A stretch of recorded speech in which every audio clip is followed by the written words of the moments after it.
Bismillahirrahmanirrahim. Jadi hari ini kita akan masih membahas tentang PSO untuk TSP ya, Particle Swarm Optimization untuk menyelesaikan Traveling Salesman Problem ya. Oke, coba kita review dulu algoritma GBase dari PSO ya. Kan ada dua ya yang sudah kita pernah bahas, ada GBase, ada local base ya.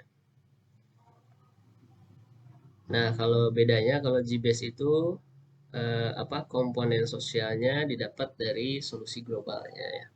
Itu yang dijadikan acuan. Nah, jadi di langkah pertamanya kita membuat dan menginisialisasi swarm ya, sekelompok partikel-partikel yang berdimensi nx, kemudian nanti ada pengulangan di sini untuk setiap partikelnya itu kita lakukan ini set the personal best position. Jadi posisi terbaik dari partikel tersebut itu apa, yang mana dicek ya, apakah lebih kecil dari yang sebelumnya atau tidak. Kalau iya maka akan diganti. eh, Kemudian juga global positionnya nanti dicek ya, mana yang paling minimum kalau itu kasus minimasi dari semua posisi terbaik partikel. Karena itu nanti akan dijadikan acuan di pengulangan yang ini, yang di bagian akhir, bahwa untuk setiap partikel nanti kita akan mengupdate kecepatan dan juga posisi ya. Kemudian diulang-ulang lagi sampai kondisi penghentiannya terpenuhi ya. Nah, kita coba flashback ke materi yang minggu lalu kita bahas. Ini ada masalah TSP ya. Jadi masalah TSP ini intinya adalah bagaimana mencari rute yang paling minimum atau jarak yang rute dengan jarak total jarak minimum yang mengunjungi setiap kota, berangkat dari satu kota ke kota yang lain ya. Oke, kemudian di sini diberikan matriks jaraknya. Nah, biasanya masalah TSP itu ada yang matriks jaraknya diketahui ya, seperti ini. Nah, kita nggak tahu posisi koordinatnya ya. Misalnya kota satu itu ada di koordinat mana, kita nggak tahu. Tapi yang kita tahu di sini adalah jaraknya. Nah, ada juga masalah TSP yang diketahuinya itu adalah posisi atau titik koordinat dari setiap kotanya. Berarti kita harus menghitung matriks jaraknya itu sendiri gitu.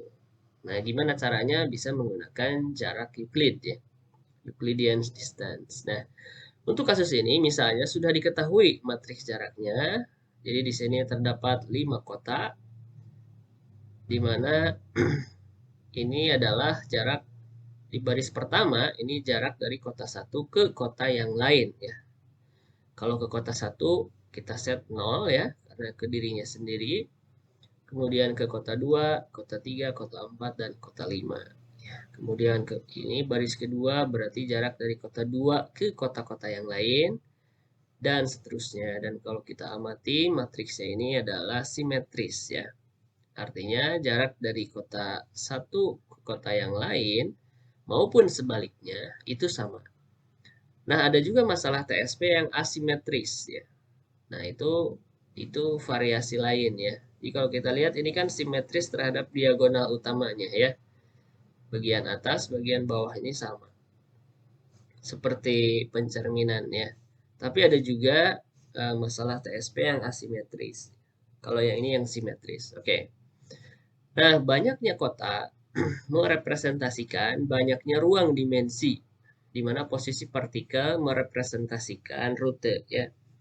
Jadi dalam kasus ini ada 5 kota, berarti kita sedang berada di dimensi 5 ya.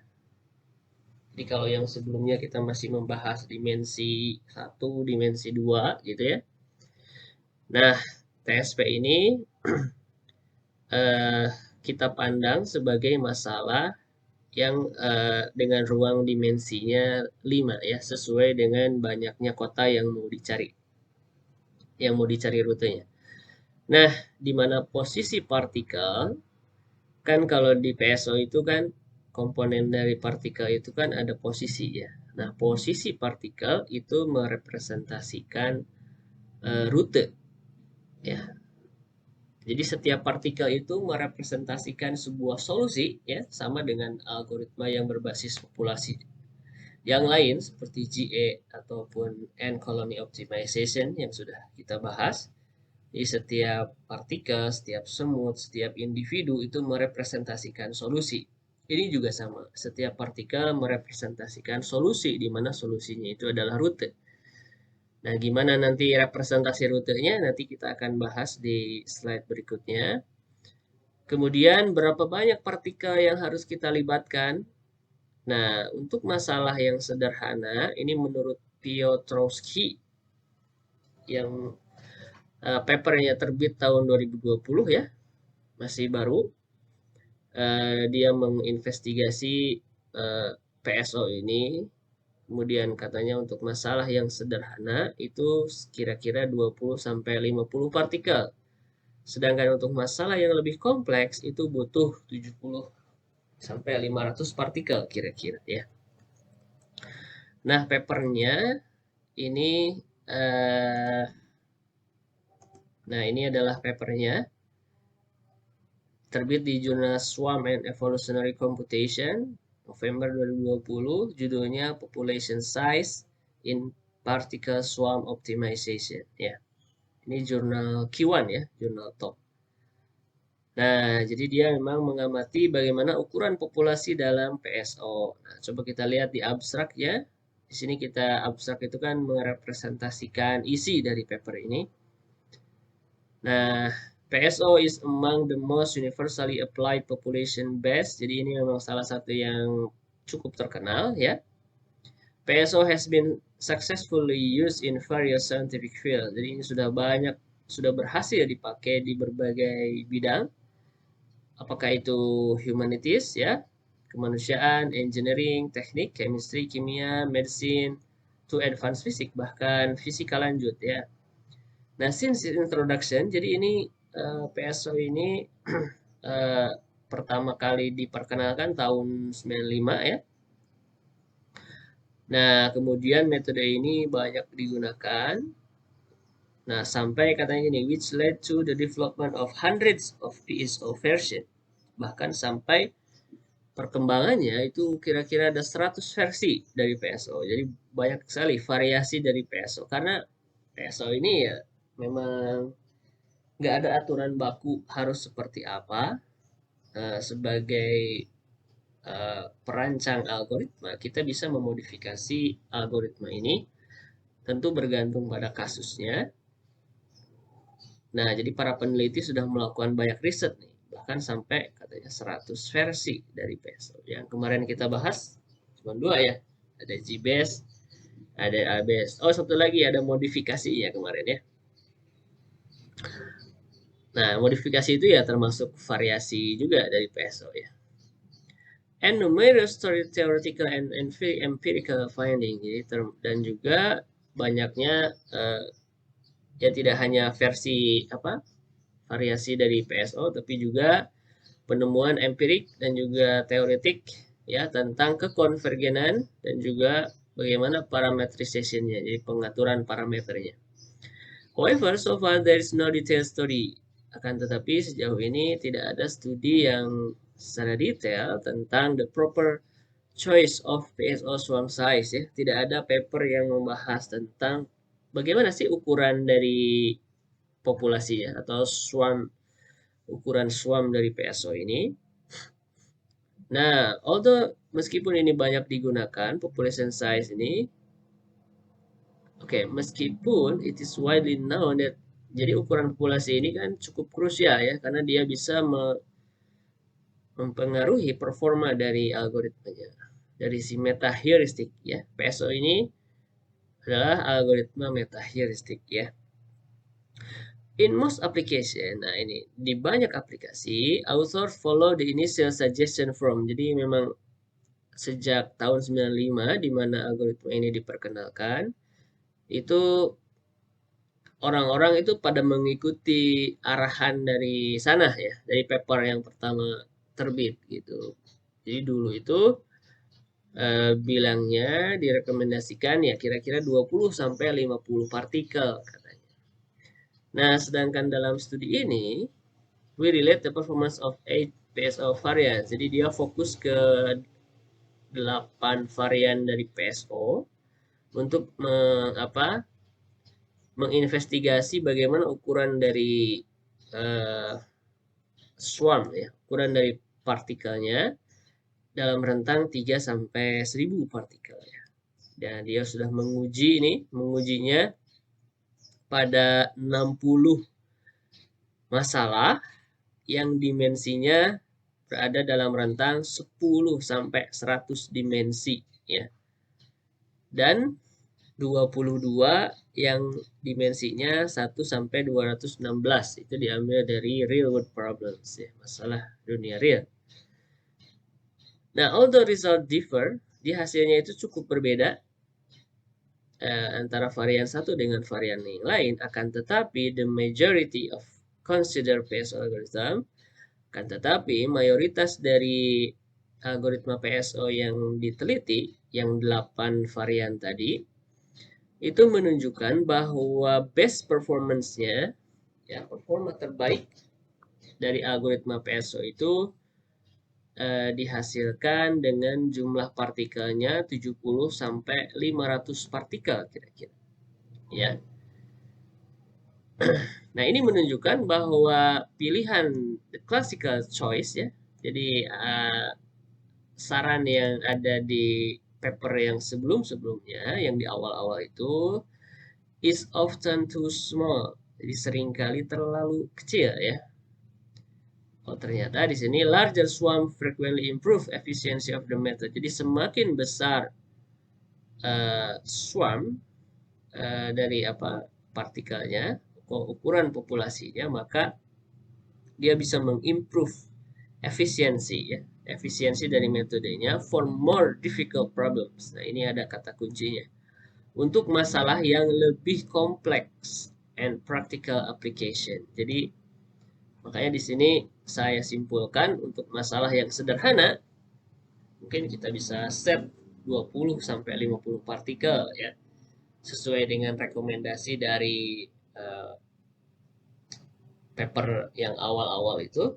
Tapi kalau nanti mau menyelesaikan yang lebih kompleks, karena di dunia real ini sebenarnya banyak masalah yang lebih kompleks ya. Nah, itu direkomendasikan 70 sampai 500 partikel ya. Oke, berdasarkan saran dari Piotrowski tadi. Nah, oke. Nah, pada contoh ini misalnya kita akan gunakan 6 partikel saja karena ini hanya contoh ya. Kalau contohnya sampai 20 50 ya agak repot ya menghitungnya karena ini namanya juga contoh. Maka kita set yang kecil aja. Oke. Nah, langkah yang pertama kan inisialisasi posisi dan kecepatan. Oke, boleh posisi dulu terus kecepatan, boleh kecepatan dulu terus posisi, itu nggak ada, masing-masing bisa saling bertukar ya. Oke, misalkan setiap partikelnya kita set mempunyai kecepatan awal yang sama 0,1. Nah, boleh juga nanti di set kecepatan awalnya yang penting jangan 0 ya kayaknya. Iya kan? Karena kalau kecepatan awalnya 0 berarti dia diam, ya, nggak gerak. Nanti pas kan butuh pergerakannya. Makanya di set yang kecil juga boleh ya. Atau nanti di set secara random juga bisa kayaknya ya. Ini terjadi di contoh sebelum-sebelumnya. Kalau pakai komputer kan kita bisa set secara random juga ya. Nah, kemudian sekarang inisialisasi posisi. Nah, seperti tadi yang saya bilang bahwa posisi dalam masalah TSP itu merepresentasikan rute. Jadi kalau inisialisasi posisi berarti kita inisialisasi rute awal ya. Oke, gimana cara menginisialisasi posisi? Kita bangkitkan bilangan acak antara 0 sampai 1 di ruang berdimensi 5 ya. Karena ada 5 kotak ya. Jadi untuk secara mudahnya visualnya saya sajikan ini dalam sebuah tabel.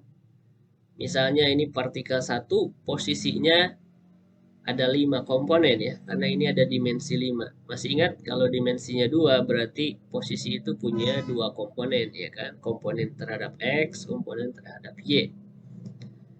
Kalau ini 5 dimensi berarti setiap posisi partikel itu mempunyai 5 komponen seperti ini. Jadi ini misalnya dibangkitkan secara acak, misalnya ini adalah hasilnya. Partikel 1 posisinya, partikel 2, partikel 3, 4, 5, dan 6. Ya. Kemudian kita urutkan bilangan acak untuk setiap partikel. Urutkannya secara ascending ya, menaik.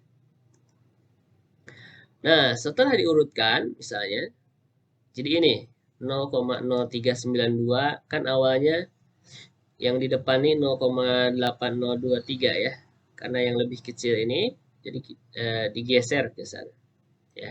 Jadi ini setelah diurutkan nih 0,0392, kemudian ini partikel yang keduanya setelah diurutkan. Oke, sisanya nanti saya akan minta kalian untuk mengerjakan nanti setelah saya selesai mempresentasikan ya.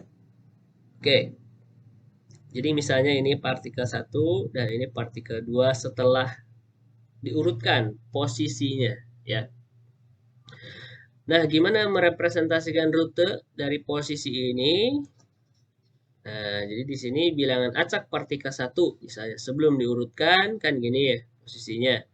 Kalau setelah diurutkan menjadi seperti ini. Nah, maka kita bisa mengekstrak ya rute dari perubahan posisi ini. Jika kita lihat di sini 0,0392 ini sebelumnya kan ada di posisi ketiga ya. Maka di sini rutenya dimulai dari 3. Kemudian 0,0732 sebelumnya juga ada di posisi yang sama, tidak berubah, berarti dia 2 posisinya tetap ya. Karena sebelumnya ada di posisi kedua. Kemudian 0,5178 ini sebelumnya ada di posisi yang keempat. Maka di sini 4. Kemudian 0,8023 sebelumnya ada di posisi ke-1, maka di sini 1. Kemudian 0,9350 tetap berarti ini 5 ya. Nah, kalau rute kan harus kembali ke titik awal. Maka ini sebenarnya nanti rutenya dari 5 kembali ke 3. Karena di sini mulainya dari 3 ya. Oke ya, jadi rutenya kita amati dari bagaimana perubahan posisi bilangan acak ini ya. Oke, kemudian kalau kita sajikan dalam tabel ya. Oke, dimensinya sebenarnya bisa kita hapus ya. Tapi ini untuk apa? Ya disajikan dalam tabel saja seperti ini ya. Jadi diperoleh rute awal setiap partikel itu adalah ini 3, 2, 4, 1, 5. Ini untuk partikel yang pertama.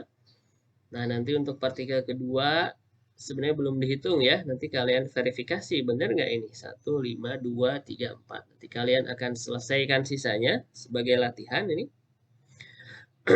Nah jadi seperti ini bagaimana rutenya diekstrak dari perubahan posisi ini. Dan nggak mungkin ada angka yang sama, ya kan? Nggak mungkin ada 3-nya 2 kali misalnya. Atau 2-nya 2 kali, nggak mungkin ya. Pasti ya sesuai ini ya. Itulah kenapa ya dimensinya harus sama dengan banyaknya kotak ya. Agar supaya rutenya memang sesuai dengan banyaknya kotak.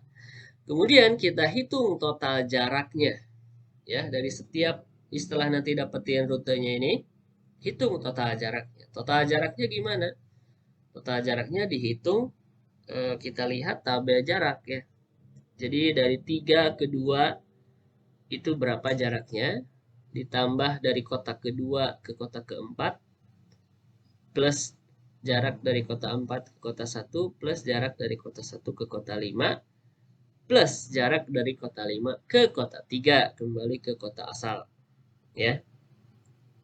Nah, ini didapat 1016 ya. Nanti silahkan kalian verifikasi dengan tabel ini ya. Nah, kemudian nanti hitung total jarak partikel 1. Ini kan rute yang dihasilkan oleh setiap partikel. Nanti hitung total jaraknya berapa untuk setiap rutenya. Nah, kemudian kita kembali ke tabel bilangan acak tadi. Ya, kita tentukan P base dan G base ya. Personal base position dan global base positionnya. Nah, personal base positionnya karena ini masih iterasi awal, berarti P base-nya itu adalah ya posisi awal ya. Ini adalah posisi awal nih. Posisi awal itu yang sebelum diurutkan ya. Karena diurutkan itu tujuannya hanya untuk mengekstrak menjadi rute sebenarnya ya. Jadi kalau posisi yang sebenarnya itu adalah yang sebelum diurutkan. Jadi ini posisi sebelum diurutkan. Total jaraknya 1016. Nanti ini kita isi tabelnya. Dan ini adalah personal base-nya. Personal base-nya itu bukan dari total jaraknya, tapi personal base position. Namanya juga position, berarti posisinya, yaitu yang ini ya, bilangan acak yang 5 ini. Kemudian nanti setelah didapat, setelah kita set ini adalah personal base position dari setiap partikel, kita tentukan G base-nya. Nah, G base-nya itu yang mana? Global base-nya. Karena ini masalah TSP yang mau dicari yang paling minimum, maka kita cari partikel yang menghasilkan total jaraknya minimum. Nanti bandingkan nih, total jarak partikel 1, 2, 3, 4, 5, dan 6. Mana yang paling minimum? Misalnya, partikel 3 yang paling minimum, maka kita set G base-nya itu adalah bukan total jarak minimumnya, tapi bilangan acak yang ini. Oke, setelah kita tentukan personal base dan G base-nya, kita bisa mengupdate kecepatan karena nanti P base dan G base kan akan dipakai di sini, ya. Nah, kecepatan partikel I dihitung dengan VI sama dengan ini, ya. Dan di sini ada rho, ya. Rho ini adalah kalau di konsep awalnya nggak ada rho, ya. Cuman setelah dievaluasi katanya oleh para peneliti bahwa kalau dia tidak menggunakan rho yang nilainya itu 0,4 sampai 0,9 ya, rho itu perubahan kecepatannya terlalu cepat katanya. Jadi supaya memperlambat di sini kecepatan sebelumnya itu ya kecepatan sebelumnya ini akan dikalikan dengan rho ya supaya memperlambat perubahan kecepatannya.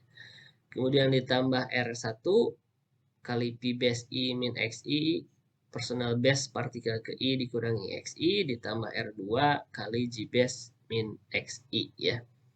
Maka kecepatan partikel 1 bisa diupdate dengan misal rho-nya kita tentukan 0,9, R1-nya 0,4 dan R2-nya 0,6 ya. Ini bilangan acak R1 dan R2-nya.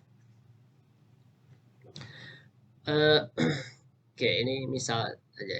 Nah, kemudian kita update nih kecepatannya. Berarti di sini V1 sama dengan rho-nya 0,9 kali V0 ya, kecepatan awal. Semuanya masih 0,1 ya, sebanyak 5. Jadi ini ada perkalian skalar dengan vektor ya. Kemudian ditambah R1-nya 0,4.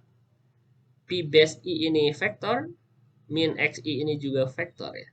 Karena iterasi awal, P base itu kan sama dengan posisi awal ya. Makanya di sini sama ini. Vektor ini dikurangi vektor yang sama. Yang hasilnya kan akan 0 dikali 0,4 juga 0 ya. Ditambah R2, R2-nya 0,6 kali G base. G base-nya oke, ini G base-nya misalnya ada di partikel ketiga G base-nya kan ini ya. Posisi partikel ketiga itu. Nah, posisi partikel ketiga berarti akan jadi G base dikurangi posisi partikel yang ke satu ya. Yang ke satu ini. Kemudian baru kita hitung ya. Ini ada vektor dikurangi vektor berarti kita kurangkan elemen yang bersesuaian ya. 0,7289 dikurangi 0,8023. Ya pasti kalian udah bisa ya, udah belajar di ALEK. Kemudian nanti hasilnya di sini ada perkalian skalar dengan vektor, berarti hasilnya vektor ya. Nanti ada vektor ditambah vektor ditambah vektor, hasilnya vektor. Nah, ini adalah hasilnya. V1 sama dengan 0,5 dan seterusnya. Oke, nanti kalian selesaikan sisanya. Nanti kalian boleh pakai kalkulator atau boleh pakai Excel ya. Nanti tentukan nih V2 sampai V6 ya. Nah, kemudian update posisinya ya. Posisi partikel ke I bisa diupdate dengan, nah ini XI sama dengan XI plus VI ya. Di posisi sebelumnya ditambah dengan kecepatan partikel ke I yang baru ya.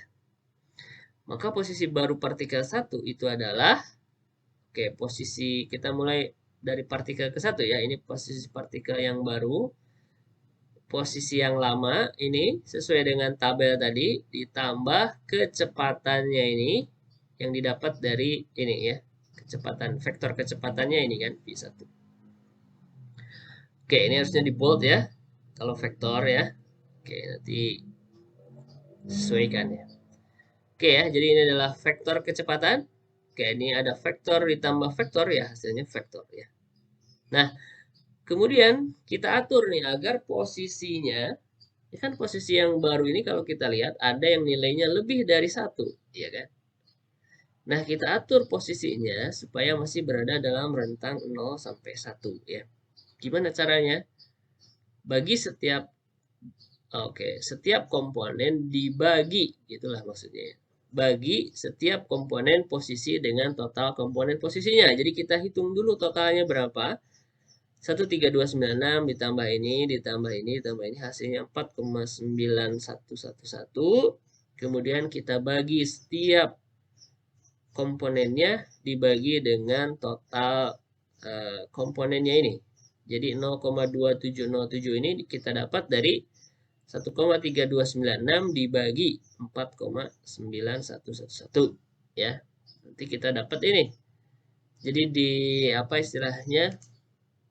Dinormalisasi ya. Dinormalisasi dalam rentang 0 sampai 1. Oke. Nah, sekarang kita dapat posisi yang barunya berada pada range 0 sampai 1. Nah, ini nanti kalian selesaikan sisanya ya. Dari yang kedua sampai yang ke-6. Nah, seperti itu. Setelah kita update posisinya, nanti kalau kita lihat algoritmanya, setelah kita update kecepatan, update posisi ya, kita akan selama kondisi penghentiannya belum terpenuhi, kita akan kembali ke awal yaitu set personal best position. Nanti dihitung lagi ya personal best positionnya dibandingkan dengan personal best sebelumnya. Seperti apa, mana yang lebih baik. Kalau ditemukan yang lebih minimum berarti kita akan ganti. Tapi harus hitung dulu total jaraknya ya. Jadi ini kan posisi yang baru ini kan ada nanti diurutkan dulu ya, diurutkan terus cari rutenya ya kan dari posisi yang baru ini seperti tadi. Nah, ini kembali ke sini ya. Setelah nanti urutkan, kemudian nanti dapat posisi yang baru, rute yang baru, kemudian nanti hitung total jaraknya lagi, cari yang, oke, berarti total jarak ini nanti kita bisa bandingkan dengan total jarak yang dihasilkan pada rute sebelumnya ya untuk partikel tersebut. Jadi nanti P base-nya apakah akan berubah atau enggak gitu ya. Termasuk global base-nya juga akan dibandingkan dengan global base sebelumnya. Baru kembali lagi ke sini, update kecepatan, update posisi ya sama seperti yang barusan kita simulasikan. Nah, seperti itulah bagaimana algoritma PSO untuk masalah TSP ya.